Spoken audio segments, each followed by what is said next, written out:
I don't think the goal for God's word is that it be super, super hard to be able to read it. And so whatever version someone is able to understand the best is the best version to be reading. Again, as long as it's not one of the few that are not actual Christian Bibles.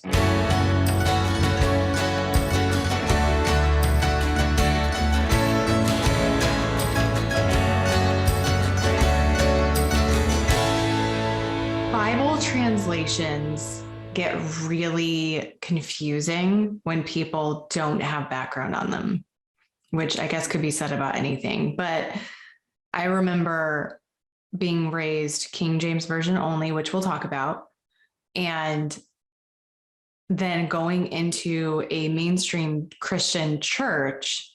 And I think they had, if I remember correctly, what they had out, especially I think it was in the young adults groups, was the NLT, which is that's a huge leap from the Kajiv to the NLT. So that is, and I don't mean that disrespectfully, it was just from the satire video I did with Melissa. It's just what came into my head.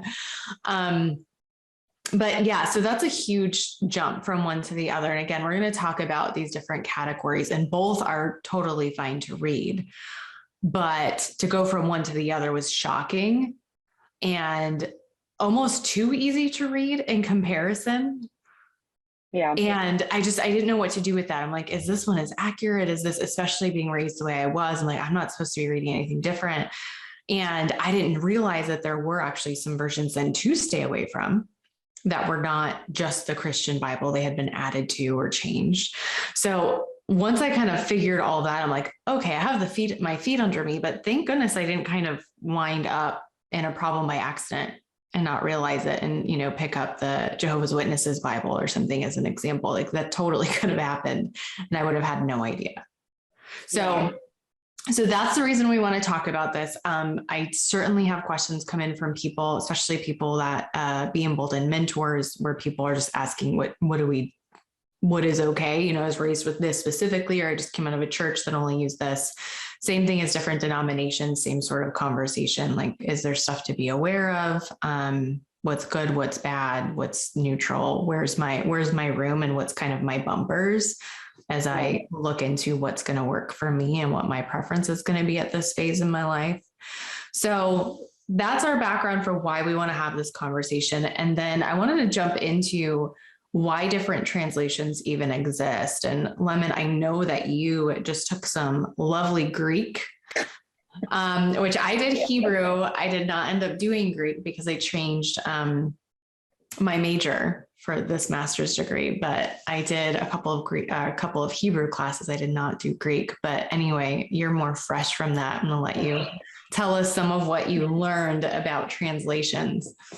Yeah. So I actually just finished Hebrew too a few weeks ago. So that I, hated myself and decided I was going to take both languages in like a 16-week period, which is really wonderful.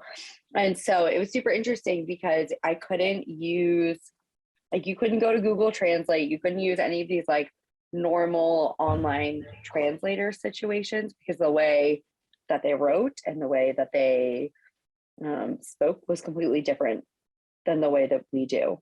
And the language just evolves like so much. And so like, I just think about, I don't know, like you and I, right? We probably use different slang, even though we're like close to the same age. We both grew up in the United States. But you're Southern, girl. You have a whole different language. Right. Well, it's right. So I grew up in New Jersey, and then, I've now lived in the South for over 10 years, right, on and off. And so the way that we speak is completely different than the way, right, you're used to in California or in Colorado, or when English is technically the same everywhere, right? But I hear people from the UK use terms that I have no idea what they mean. No clue. Oh gosh, yeah. So Lemon, I lived in Australia for 6 months and I had no idea what these lovely people were trying to say to me. Right. You have no clue. Or like you go to Louisiana, and like Creole is completely different. Like they use I have no clue. Beautiful, lovely. but I have no clue what's going on. And so then my brain immediately goes to like when I got my bachelor's in English, right? We had to read so much Chaucer. It's not even funny, right? And people struggle so much with Chaucer, right? It's hard. It's Old English. It's hard. But that was written obviously like after these manuscripts were, right? And so I just think about how much the language has evolved from Old English to the way we speak now. And so it's really easy to get different translations based on like your vernacular and things like that. And what type of translator you use and how you interpret the text and all these things, right? Like it's a process that you have to work through. Yeah. So it's really interesting to think about. Word definitions mean something different now than they did 100 years ago as well at times. And so if we're looking at a translation from hundreds of years ago, it's just going to be harder to read. Like you're saying, it's not a version of English that we're accustomed to. And so we have to struggle more to understand. And the actual words could mean something different again in our context at this time than it did back then. So again, it can require a little more work, a little more digging to like get to, okay, what is this saying? And we also have new discoveries in manuscripts, Greek in particular. So that sheds more light, on the New Testament. And so I have this noted down, so I'm looking at it. We have over 5,800 manuscripts now. So the earliest was in the 1st century. So the King James Version was based on, I believe, it was 6 manuscripts, and the earliest was the 10th century. So 1,000 years removed from Christ. And yeah, now we have 5,800 manuscripts, with the earliest is the 1st century. So that's significant. That's just a lot more to take a look at and to compare and contrast to get, what was the most original we can possibly get, which is really good when the earliest is the 1st century. And then we have new insights into old languages too. So New Testament Greek was common Greek, but we didn't always know that. So we used to think it was a special Greek with special words that were new. But as we found more ancient documents, we've had more information about how to actually interpret. And so it helps people who are working on the translations to translate more accurately, which is really helpful. So putting all of that into play, there's a lot more that people can consider with newer translations or with different translations. And so that's why we have these different ones. And well, let me add this on, not only that reason, but new versions do help different populations of people. So if you have a different level of education or reading comprehension, or you're just newer to the Bible in general, like kind of this is just a new book to be reading, it gives you, there's options or translation options available to you that are going to be more simple to digest. And if it's easier to understand what's actually being communicated to us, then we can go to the application step sooner, versus if it takes a lot of time and energy to figure out what is even being said, and then we have to take context into account before we get to application, just create a lot more. And when someone is really trying to just consume God's word and be like, okay, like I want to understand this and I want to grow closer in my relationship with God, it's a lot of energy. Yeah. And I experienced that. Yeah, go ahead. It just makes me think of like the different versions of the Bibles like my kids have. Like I don't know, like my 8-year-old for the last like 2-3 years, he's had the Action Bible, right, which is laid out comic book style, because he's super into it and that version works for him. But my 10-year-old has something different, right? He's got like some version of the NIV, but it's still simpler than like the NIV is. And so I like the way that you broke it down, like the need for different populations and all these things, and how, I don't know, like I was raised on a King James only too. And so I went through the same thing where like reading an NIV or something felt like bad. I was like, am I doing the right thing? It feels too simple. Mhm. And then I talked to other people who are like, the KJV or whatever is like too academic for me and I can't read it. And so I love that we have these different translations for different people, for different education levels, for different styles. Like, I just think that's so beautiful that we have that. It's been an interesting journey personally. I ended up going to the NIV because going from the King James Version to the NLT was too extreme. Like, I didn't enjoy the NLT.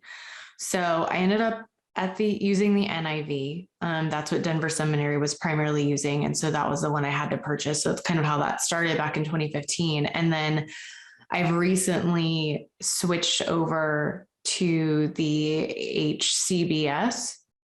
I always feel like I'm going to flip flop those numbers, but yes, HCBS and the ESV, because and again, we're about to get into this, but I wanted something more close to word for word versus thought for thought or a paraphrased version. Because I just found with the NIV, and this is so interesting. This is probably something wrong with this. I don't know that this is good. I'm just going to be vulnerable with y'all. I wasn't really wanting to read it. That's actually what happened. And I was surprised by it. I'm like, this is still God's word. So like, people in other countries are lucky if they have one translation, good heavens. And so I'm not saying that as in that should happen or that that's great. I just found that I wanted more of the word for word. That's just kind of where I was at. I wouldn't say that that's a maturity thing, or I think it was just me. I haven't spent a whole lot of time thinking about it, but I am really just enjoying having the ESV right now and having the HCBS versions right now. And again, getting a little bit closer to the original language and being able to do a little more work for myself.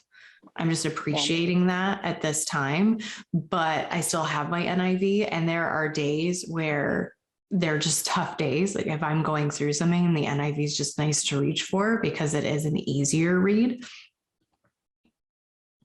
Yeah, I get that. I totally get that. Right. Like, I feel like I almost have like PTSD with versions, right? Because I came from a church that had their own version of a King James version. And so like, right, I had like a completely misinterpreted Kijiv, as you called it, which I really love that. I'm gonna tell my kids that later. But I had like PTSD, and so for me, I had to go through the real King James version because I'd never actually read it. I'd read like a altered version of it, which takes some effort. Like my church doesn't necessarily use it when they're during sermons and things. They use it just depends on who's up there preaching on which version they use, but they almost never use the King James version because our whole church's method is for people who don't like going to church and like don't want to go to church. And so it's not super academic in the way that they use translations and things. And I still struggle sometimes. I'm sitting there with my King James version because I'm like, I struggle with other ones still. Yeah. Yeah, I think that's a really good point. And maybe that's why I'm creeping closer, because I really enjoy the King James version. And I think it's because I was raised in it. It was triggering for a while, but I also was so used to that language that there's something comfortably familiar at the same time. And so I think as I have healed more, creeping back closer to it, there's something again kind of familiar and natural about it that I appreciate that no longer feels unsafe. Not to turn this into Naomi's therapy session, but you're kind of helping me process through like, why is this happening? Like, it was like, I just want something, kind of closer to what I used to enjoy and was familiar and was comfortable, but then became too tough emotionally.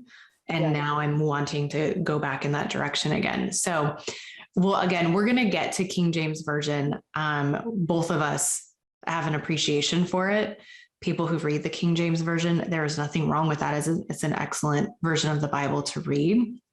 We do not support and beEmboldened in general would not support King James Version only as the single possible version for someone to read. And so that is a stand that we take, but we appreciate it just like we appreciate other versions. Yeah. Yeah.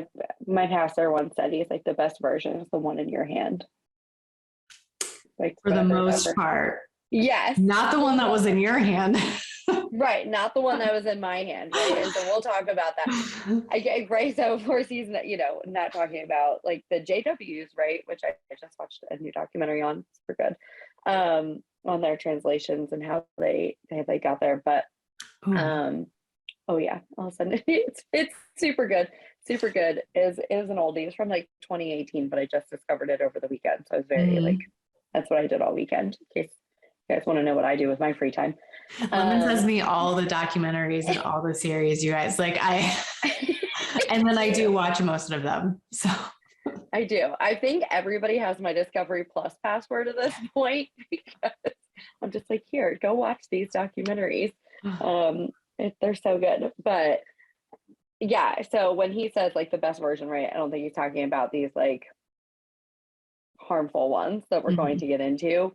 But as long as you have something from, a generally accepted, I know we've talked about this too with Lindsay's episode, right? Like to be wary of something that is generally accepted and then they have their own version of, right? So if you go with a generally accepted one from scholars and things, right, it's been verified and peer reviewed by people who actually have some sort of knowledge in this space, then I think you're okay.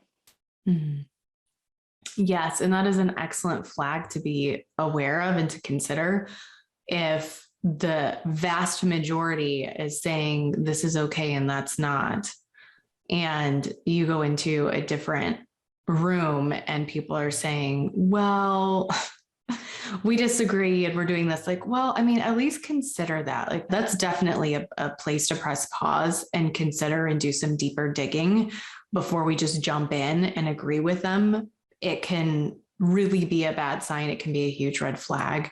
And when we're talking about something like the Bible, something that has been around for a very long time and has the stamp of approval, like just widely, to say, no, we're going to take it and tweak it. And this is going to be our own version of it. And we're going to call it, special revelation, divine revelation that I received. All of that is very, very concerning. And as we get into some of these examples, you're going to see there are translations out there where that is exactly what's happened. So we're not saying something imaginary here that could happen. It actually has happened. And it is a huge red flag to proceed with caution if you're going to proceed at all. Personally, I just wouldn't, because I know too much and I've experienced too much. But I'm not saying that a new translation can't come out, but if it's saying, well, this is the best or this is the only, that's definitely problematic. I would just shut that down and go in a different direction. So, Lemon, with that, let's jump into the different methods of translation.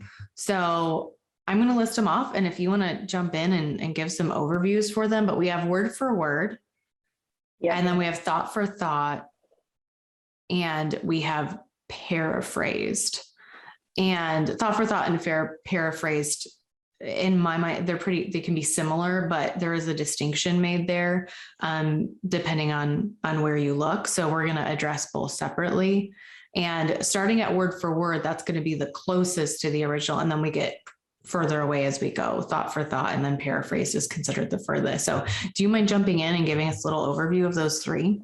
Yeah. So your word for word is literally just going to try to stick to what the original language says, right? So your King James Version is going to do that, right? Or like you said, right, you're moving into this more word for word, right, with your ESV and things like that, right? They are trying to be as close to the original text as it can be.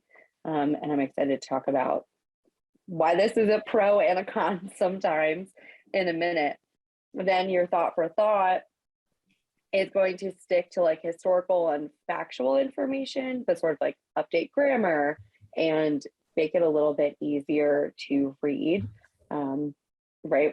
When you read the King James Version, there's, I know I do this all the time too. I'm like, wait, what is that saying? Right. And I've got to cross-reference with a thought for thought translation sometimes. And then your paraphrase is not necessarily bound by original language. And it's not completely precise, right? Like it is just a paraphrase of what the text meant. And so that you'll get like the Message Bible. I think that's a good representation of that one. Got anything, Fred? Yeah, that's great. And I want to go through some of our, I would say there's so many translations, so we're not going to cover them all. Everyone, you're welcome to do some searching, and we have a couple of tools as well that we can put in the show notes for this episode. If you have a specific translation that we don't cover that you have questions about, we can put you in the right direction of where to get more info. But we're going to pick some of the, what we would say would be like the major, most common translations, as well as a couple that are on the shelves to be aware of. And we're just going to go through some of the pros and cons and what category they're in, so that you can take that and then decide which one is going to be best for you for the season of life that you're in, because it really can change like we mentioned already. So we do want to start with the King James Version, because this is this is incredibly popular still. And it's really a great version. Again, I have a soft spot for it. I really enjoy it. Many people that I meet now are like, how do you read that? Because it is hard to read. Like we opened up with, it's a very different English to be reading, but it's not a concerning translation. It's not, again, it only becomes an issue when someone says, this is the only version you can read. That's the issue, but it's not even the version itself. It's what's been done with it that can be the problem. So the King James Version, it's also known as the Authorized Version. It's a word for word translation. So this is going to be pretty exact word for word. It was originally published in 1611 by the request of King James I of England, hence the King James Version. Most copies come from an updated version that was made in 1769. They're typically just spelling updates. So, nothing else really going on there. I believe it is still the most popular version. I think it is. Yeah. So this one does not include new manuscripts. So it's the original documents that were available at that time. Some parts were missing, and they went to the Latin to give their best guess. So again, we didn't have it in the original Greek, so they went to the Latin. Nothing terrible happened, but it's not based on as much documentation as newer versions. So we don't have to be afraid of it or worried about it. It's just not all that we have right now to go on. The pro for word, you get the nuances of what was originally said.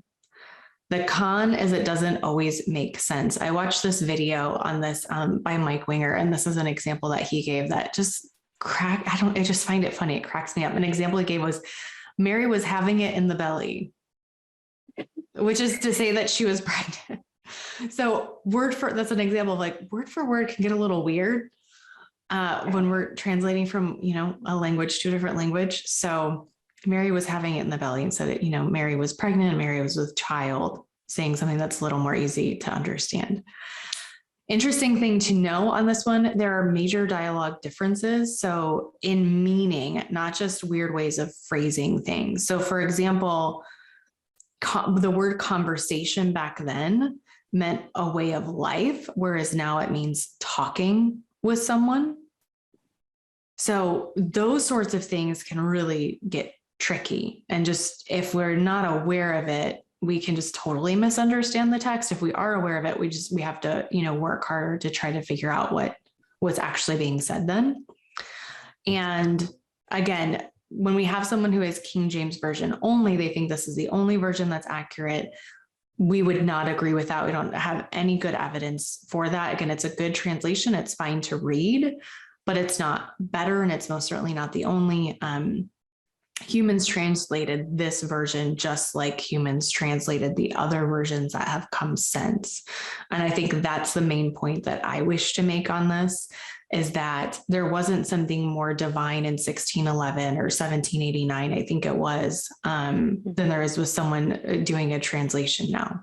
This is not the same as when the actual letters were written and the actual canon was put together. We are taking the canon, and it's due diligent, hard work that takes a team of scholars to come up with a good, peer-reviewed, solid, translated version of the Bible into a different language. And, the Bible is still being translated in different languages all over the world right now. There are languages that don't have a Bible yet in their native tongue. And so translations are still happening.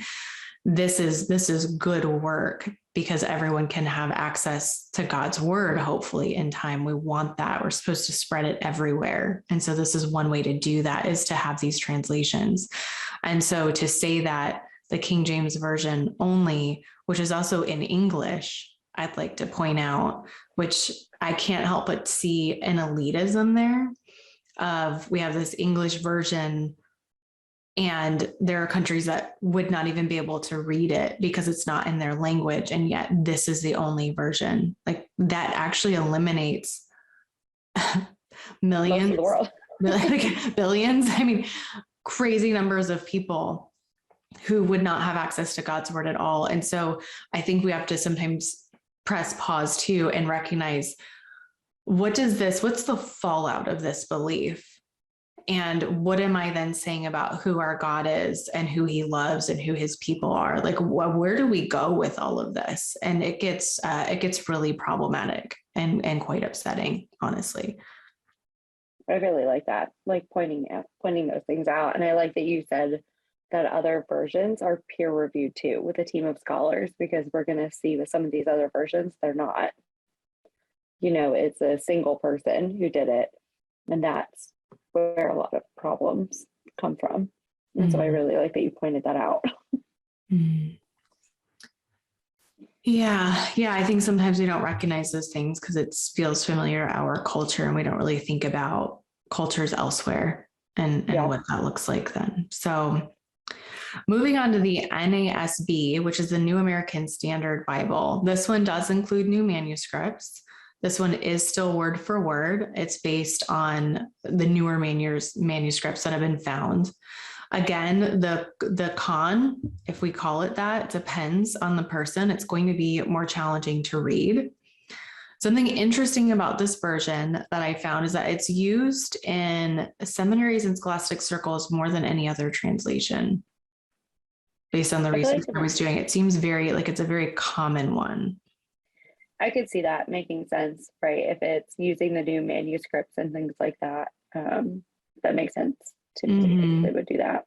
Yeah, and that might be switching over. I don't know, but it is a common one. And when they do phrase for phrase, so every once in a while that does happen in the NASB, they put a footnote in the word for word so that you can still see it. Well, I like that. So I said that word. They put a footnote and then the word for word at the bottom. So you can still see that. So you know that they did something like, so for example, I haven't opened up the NASB in this spot to see if this is true, but as a hypothetical example, may be accurate, may not be. If it was going to say Mary had it in the belly, but they changed it to Mary was with child, there would be a footnote and you'd be able to go down and see Mary had it in the belly. So they'd be able to see that difference. Which I really, really like that. Yeah. So it's been highly praised. A top biblical translation scholar, Dan Wallace, if you want to look him up, it's one that he really holds in high esteem. So it's very highly credentialed. Yeah, I really like that, because I know for me, I like to see what the literal is when I am looking at like a thought for thought or like a paraphrase situation. Because of where I came from, right? And the Bible has been used super harmfully with mistranslations and things like that. So for me, I like to see where the literal comes in and then how they arrived and add that paraphrase, right? Like, does that make sense? Mm-hmm. Yeah, I appreciate that. Yeah, I really appreciate that too. And I think, again, that's kind of impacting me wanting to go closer and closer to word for word now. Is that exact same exact same thought process is, yeah, it's really nice to see and then put it all together versus having the work done for me. But there's times where having the work done, or a lot of the work done for me, and just translating is really helpful. So Yeah. again, we are not elevating one above the other. The English Standard Version, one that I mentioned earlier that I am enjoying reading right now, it's for short ESV. This one does include the new manuscripts. It's word for word category, but it's still more easily readable than the NASB. And something that is interesting that I like in ESV is it tries to be gender accurate versus gender neutral, which I find interesting, depending on the passage that I'm reading, to see what they were saying back then. Now, I'm also aware, though, that, like, for example, mankind is not just men, it's everyone. And so it's male and female. And so I appreciate seeing the distinctions, but also, again, I need to remember how the words were used. Like, it can say man and really be encompassing everyone, depending on where it's talking. So I just want to throw that out there.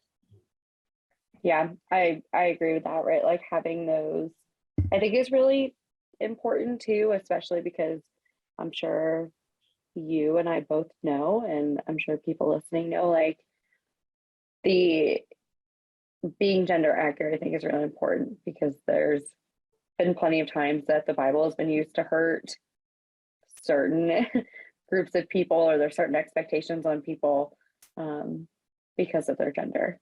Mm-hmm. And so getting the most accurate, I think, is super helpful.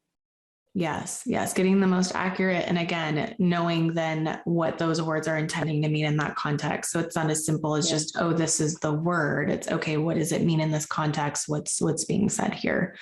And sometimes it is used. Like, I remember, I don't know if I would be shocked actually if this is still the case in public school, but I remember when I was being taught to write way back in like elementary school. So that I would have been, early 90s.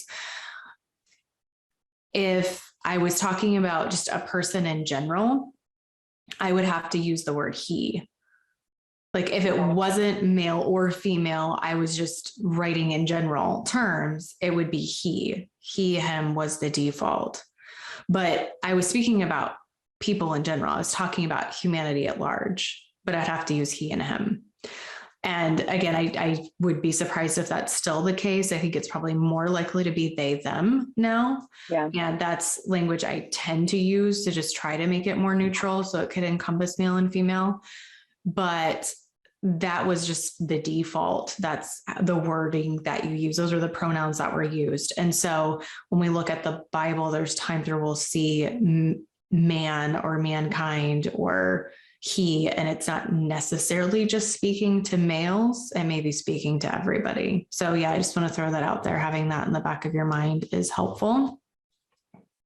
Yeah. That's definitely my experience. Yeah, for sure.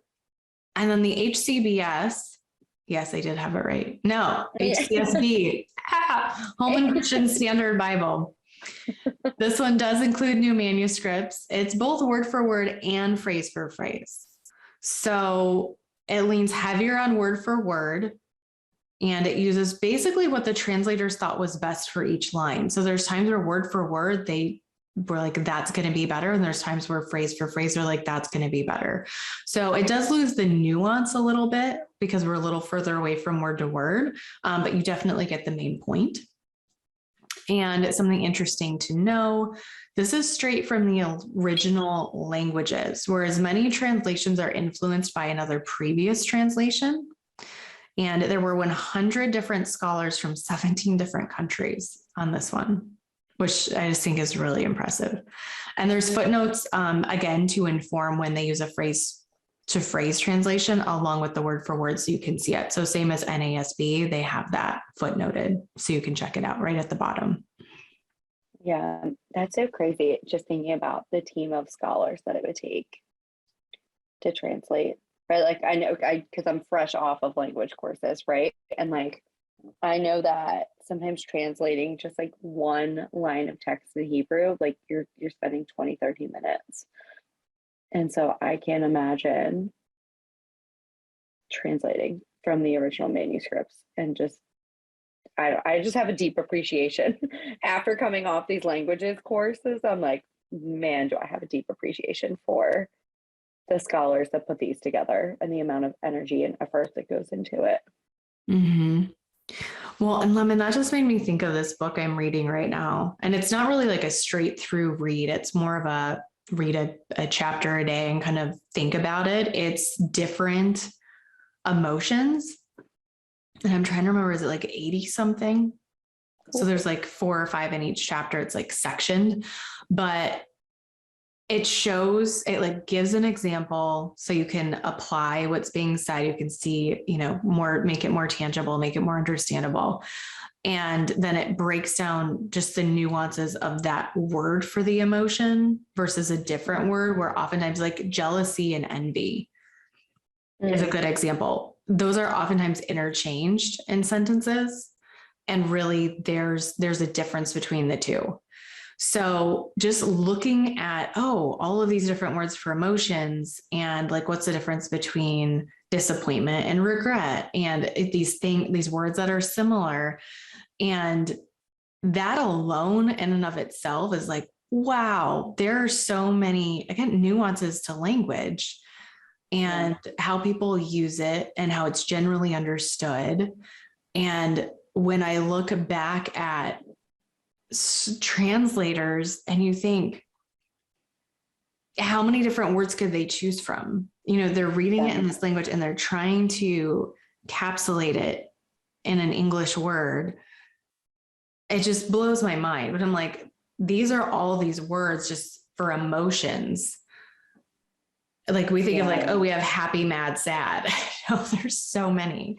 So when you open up like, all these different categories of, like, we're talking about creation and we're talking about interactions with people and we're talking about just historical facts of what happened, or like all of these things. We're looking at poetry, like we're looking at all these different ways of actually writing. And these translators are trying to look at and be like, okay, which English words do we actually pick for this? Or if they're translating to another language for another country, which words are we using to translate for this? And so it just made me think of that book I'm reading right now. Just the amount of options that are out there that we don't necessarily realize. And when we're translating the Bible, we believe that to be the holy word of God. Can we also just talk about the pressure? Right. To get the word exactly right in the context. Like, it's so stressful. And I think about the fact too, like, they didn't have like Google when they translated these things. Like they didn't have, right. So they're sitting here, like, it was really easy for me in Hebrew to like Command F, search for this word in Hebrew to see how many times it was used and see the different contexts in which it was used. Like they didn't have that option. Right. So good on them. Like, thank God for people who want to translate. Mm-hmm. Yeah, I'm so absolutely. thankful that that's their skill set and it's their passion and that's what they want to do, because I know how long it took me to just do like a whole paragraph of text. Right. And it is a process. Yes. Yeah, I don't want to do it. And I'm so glad people are. And we don't say that flippantly, like it needs to be done so that God's word is accessible. I mean, we don't want to go back to like pre-Reformation. Yeah. We don't want that style. And unfortunately, especially if we go towards cult abuse, that's very common. It is pre-Reformation style. Like it is, hey, we're going to tell you what it says. You don't really have to read it for yourself, even though you could. Like it's kind of discouraged. You don't really need to. Like, we're going to tell you what it says and what to do with what it says. And having access in a language that we can easily understand, in a version we can easily understand at that point in our lives, is so, so important for being able to check what you're being told versus just drinking that water down and just assuming and full on trusting that it's accurate. Yeah. Super important for safeguarding and protecting ourselves. Yeah. Good on the translators. Like, I am thankful for them daily. NIV, New International Version. This one was influenced by the King James Version. NIV was published in 1978, and it's been revised twice, first in 1984 and then again in 2011. This is also one of the more popular English versions, and it's used in more traditional and conservative denominations. It does include the new manuscripts. It leans heavily on phrase for phrase. So this means some interpretation has been done for you. And there were excellent scholars on this. So if people were going to do some translating for me, I would want it to be these people. I'm saying that as a personal opinion, being able to study under some of them at Denver Seminary, like I just know the caliber of who they are. And so it is a phrase for phrase that I feel trusting of, again, having studied under some of the scholars who are a part of it. It is also gender inclusive. So I wanted to note that too, which, again, some people care about that more than others, but it can be interesting if you compare translations to see which ones are and which ones aren't, and kind of what message maybe you take from it. Yeah, I really like that. I like it. The NLT, this is our New Living Translation. It does include new manuscripts. It is more heavily phrase for phrase than the NIV. This one avoids theological terms. So it's not designed for careful study. It's designed for more casual study. Like I'm going to just kind of read it and kind of get the overall picture of what is being communicated to me. It's really good for those who are younger, and it doesn't necessarily have to be age younger. It could be younger to the faith in general, so newer, or someone who has a lower level of education in general. It's going to be more simple to comprehend. Our goal, I don't think the goal for God's word is that it be super, super hard to be able to read it. And so whatever version someone is able to understand the best is the best version to be reading. Again, as long as it's not one of the few that are not actual Christian Bibles. Yeah. Yeah, I like that. I like that caveat. I like that little, listen, make sure it's actually a Christian Bible. Mm-hmm. Well, and this next one, Lemon, I was like, is this a Christian Bible?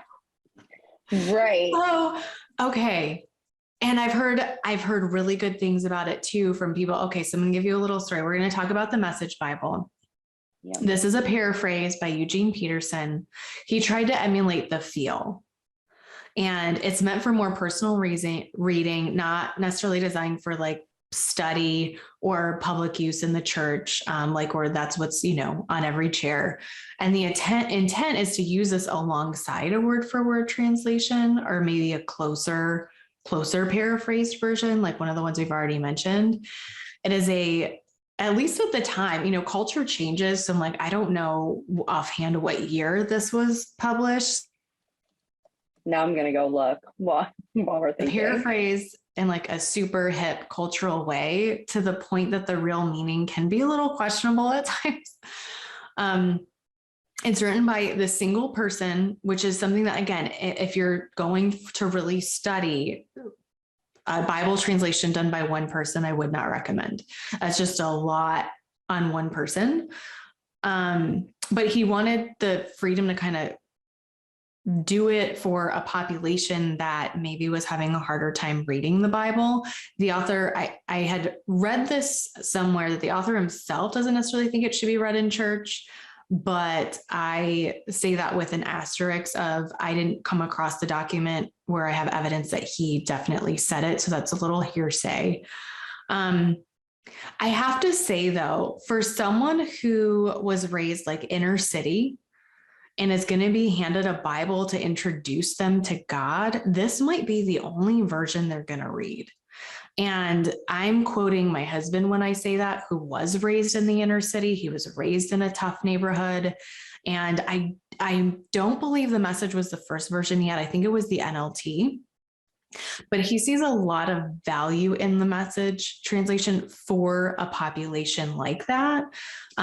He's like, there's just value there. And he also would agree that it's not ideal to stay with this version for a really long time, but it can be a great tool for people to get started if they have that kind of background. It's just it's going to make more sense to them. And I think it still is going to share like ethics and values and morals and things like that. Well, like living better, living different, it communicates these messages. So I have read passages of it. I haven't read the whole thing. And there's parts where me not being raised in the inner city, I'm like, what are we talking about?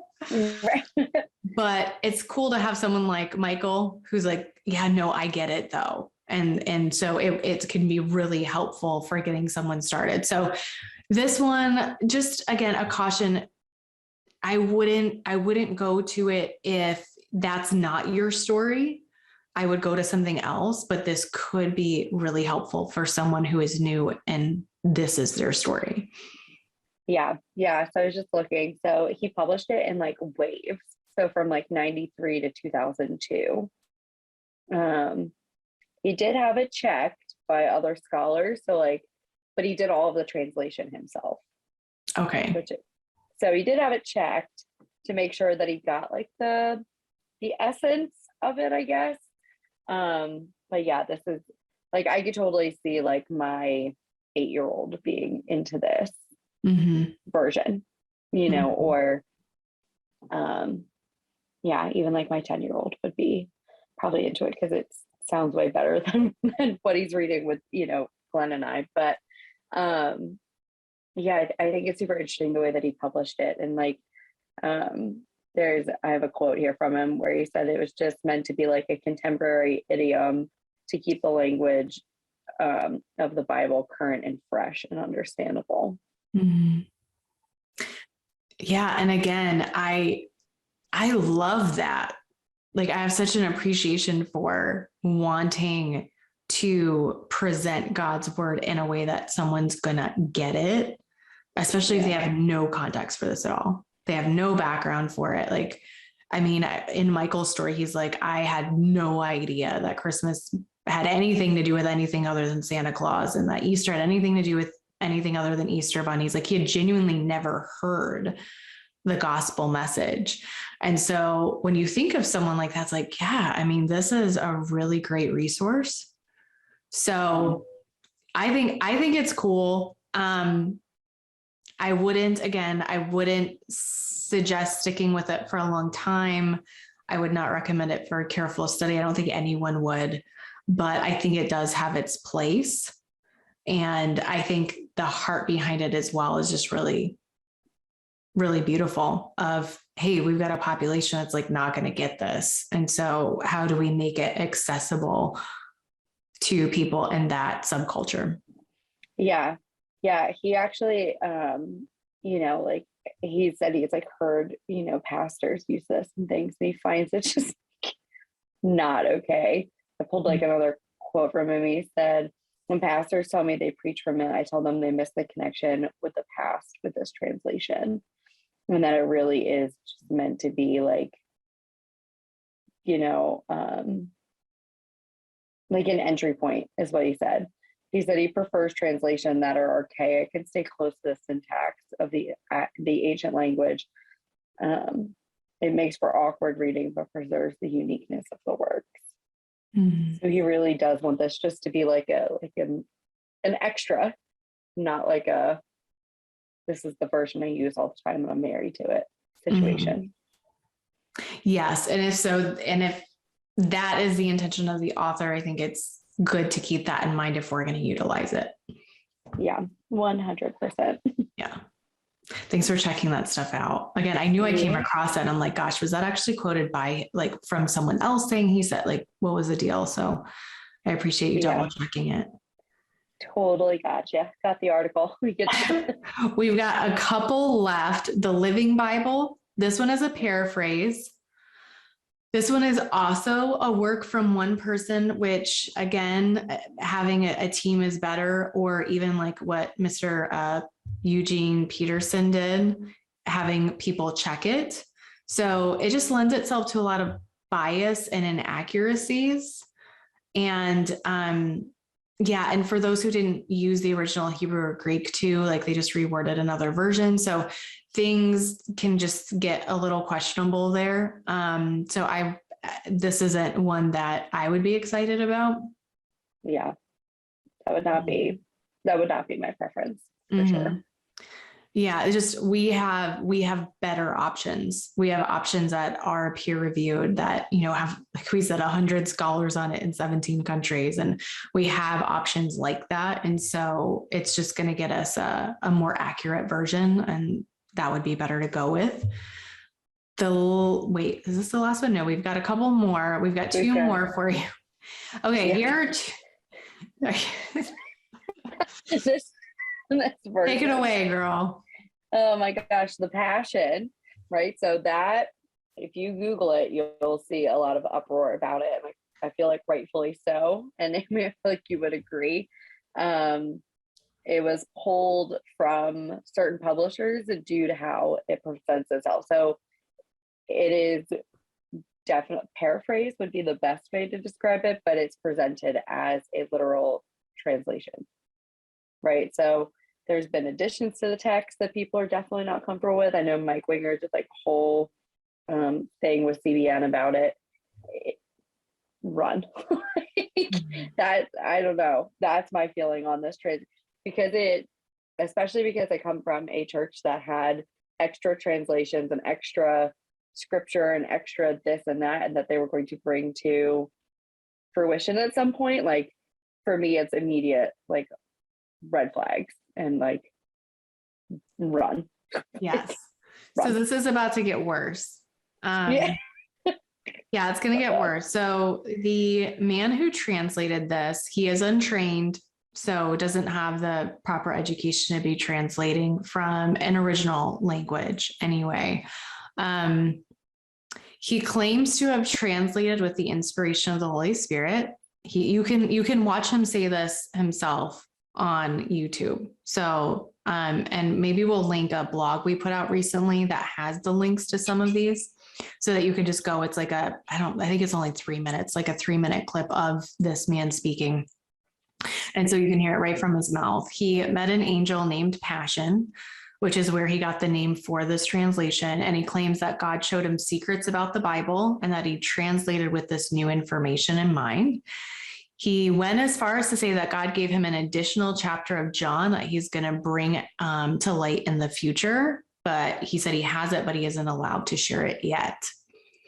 So for any of you out there who has a cult background but has left, that probably feels really familiar. These are things that we hear in those kinds of religious cultic environments, whether it was officially a cult and meets all the criteria or not. Like, we're in something like that.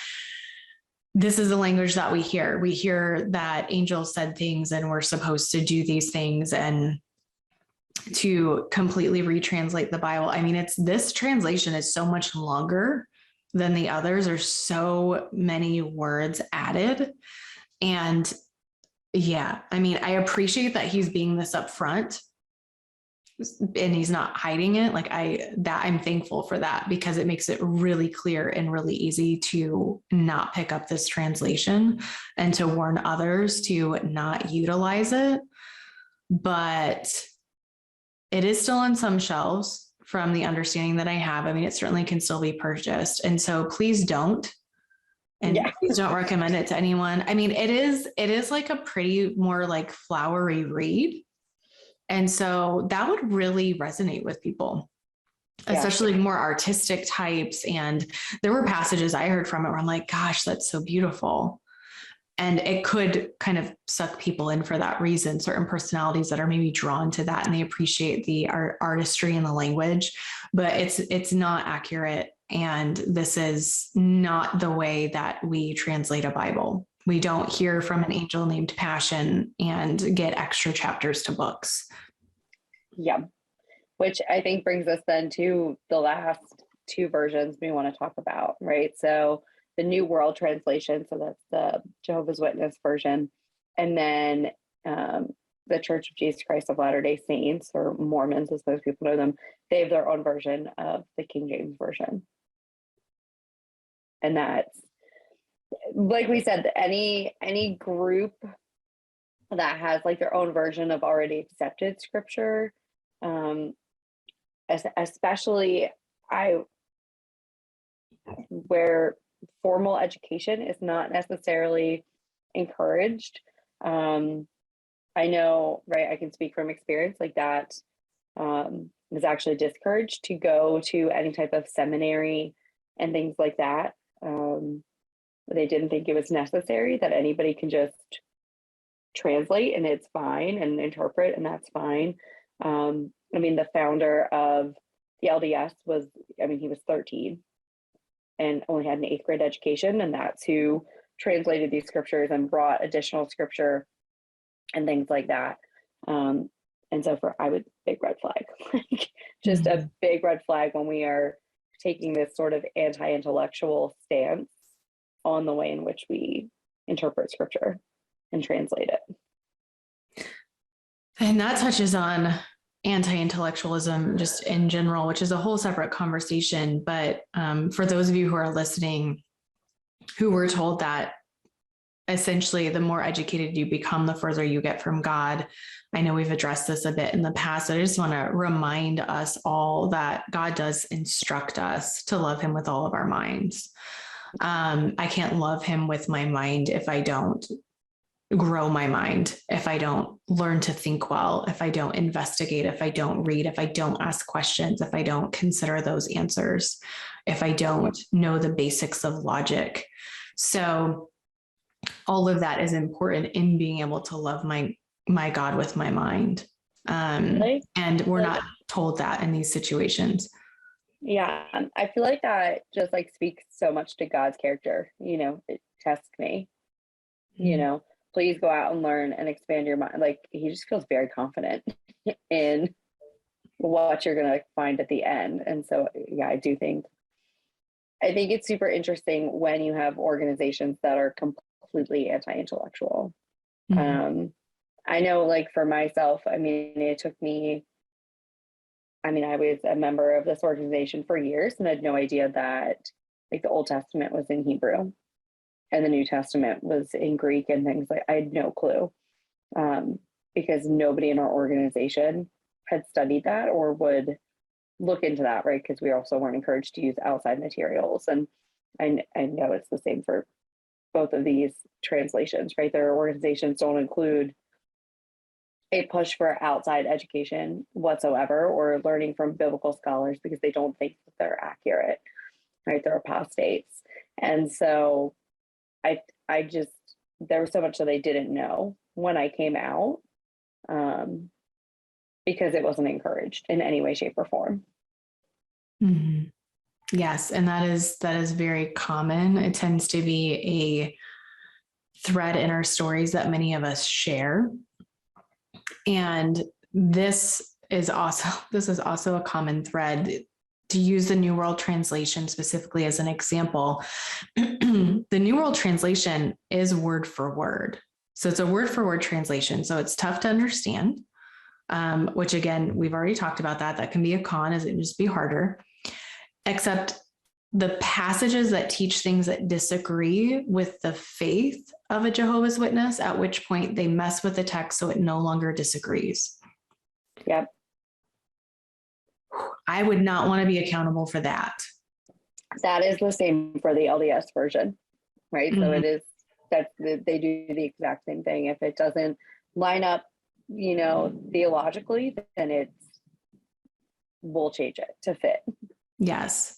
And that is common. Again, it's another common thread that people who have experienced religious trauma can likely speak to, is something didn't fit. And so we just threw it out, or we just put it on the shelf, or we just pretended it didn't exist or it didn't happen. And we continued on and just sort of looked at the big picture and let it go. When we have those moments where we feel like something's nagging at us, it's really good to start to change from just shutting it down to, okay, I'm going to consider it. I'm going to go ahead and allow myself to wonder about that, and to maybe start asking some questions, maybe start doing some research. Again, it's a big transition from someone who has been taught to do thought stopping. Be like, oh, I'm having a thought that is not in alignment with what I've been taught. And so I'm going to stop it. I'm going to start chanting. I'm going to start humming. I'm going to start singing the Lord's Prayer in my head. I'm going to go distract with whatever it may be.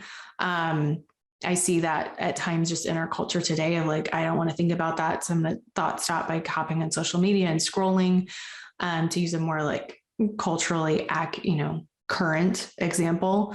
But all of those things are discouraging us from actually using our mind well and being able to know God with our minds and love him with our minds. So we want to start to break those habits and allow ourselves to approach differently. Yeah, 100%. So Lemon, how about if it's just, I like this translation better? We've both said that. Yeah. I mean, and that's totally fine, right? Because we both use different versions for our own personal study. And so I think as long as it's not one of the harmful translations, and again, if you're unsure if your translation is okay and safe to use, like, please don't hesitate to reach out if it's not something that we've already talked about. But again, like whatever generally accepted, and like as long as it is translated well with good intent, then I think it's okay, right? Like we're allowed to I know Glenn, like my husband, he doesn't necessarily love the King James version. He uses it because that's what I use, but I don't think it's his favorite by any means, and that's okay, right? Like it's not the version my kids use because they are learning to read. And so the last thing, that I want to do to them is, here, take this version that is already difficult to read and make it more difficult for you.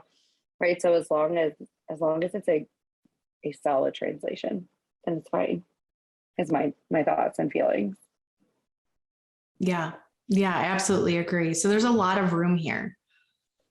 Yeah. And we didn't even cover all the translations that are out there. So again, if there's one that you're considering that we haven't mentioned, do some good searching on it, see what reputable people have to say about it, because depending, you might find articles. I mean, Google, it's like you're going to see all views. So at least check, okay, who's writing it? What's their agenda? Like, are they trying to push it for a specific reason? And some of these red flags we talked about, like some of these cons, some of these pros, take that as a general framework as you consider, like, okay, what kind of translation is this? How many people translated it, or who double checked it, or did they add to it? Did they take away? Do they have footnotes? What are the footnotes for? Like, just look at some of these things as you're making a decision as to if it's going to be a good one for you or not. Yeah. Yeah. I know that, and Naomi, I'm sure you have like the same experience, right? Where for a long time, like I didn't trust translations because it had been used in a manipulative and harmful way. And, and it was super interesting, right? Because the church I came from, they specifically put it on the front page. Like, we believe this is the true version as long as it's translated correctly. And you would see in the footnotes, hey, this one was retranslated because we don't think it was translated correctly. Little did my brain realize that, an 8th grader was translating this, right? Like, that makes no sense for me now. And so for a long time, I didn't trust anybody. And it's part of the reason I went to seminary, right? Because I was so fearful of being manipulated, and was so fearful of somebody's agenda behind a translation. Right now, I feel much more comfortable picking up other translations than I used to, but it took me a long time to get there. And I think that's okay. Yeah, I wasn't comfortable when I first walked into a mainstream church and saw that it was the NLT. I think it was. I'm like, I don't know if this is okay. And I remember I had a family member visit me many years ago and stay with my husband and I for a while. And this person was used to one version, just like I had been. And I offered them a different version to look at because I just knew, I had asked, like, do you enjoy reading the version you're used to? And they were like, no, it's hard. And so it was discouraging to pick it up. because like, I don't really understand what it's saying. So like, why even read it? And so it discourages someone from reading God's word, even when they're seeking him, because they feel like they just can't, they're not going to get it. And sometimes that can then make someone feel like they're not spiritually mature enough or something like that, which is so not the case. So it can have this whole, yeah. So it can have this whole domino effect that can be really problematic. And then someone's not reading the Bible when they otherwise would want to. So I'd offered them I think it was an NIV at the time, and I can't remember for sure, but they couldn't really read that either. They did, but it was just hard. It was emotionally hard. It was psychologically hard. It wasn't intellectually difficult to understand. It was other kinds of difficult to read because this person had been so groomed that, there was one option and that was it. So we just want to say this whole conversation with this piece in mind, if that's you, we understand. We have absolutely been there. And please listen to this even more than once and just let that sink in, seek God yourself about it. And maybe even go to a bookstore and just open up some versions and take a look. I always recommend a study Bible version of whatever translation you're getting. So you have lots of footnotes that help you with context. That's kind of the only kind I like to have with me these days because it's just helpful because I have so many questions in the moment. And I'm like, well, that at least gives me some info. And then I can go look further if I want to later, but at least like gives me a quick answer. So I can then feel like I can keep reading. But maybe just start to explore it a little bit. And again, it's much more important. And of course, this comes with that clause of as long as it's a safe version to be reading, it's better to be reading than to be discouraged that you can't understand and not be reading at all. I think that's a super important point to make, right? Like, find a version that speaks to whatever season you're in, that you actually want to pick up, and it feels safe to pick up, and whatever that version looks like for you is okay.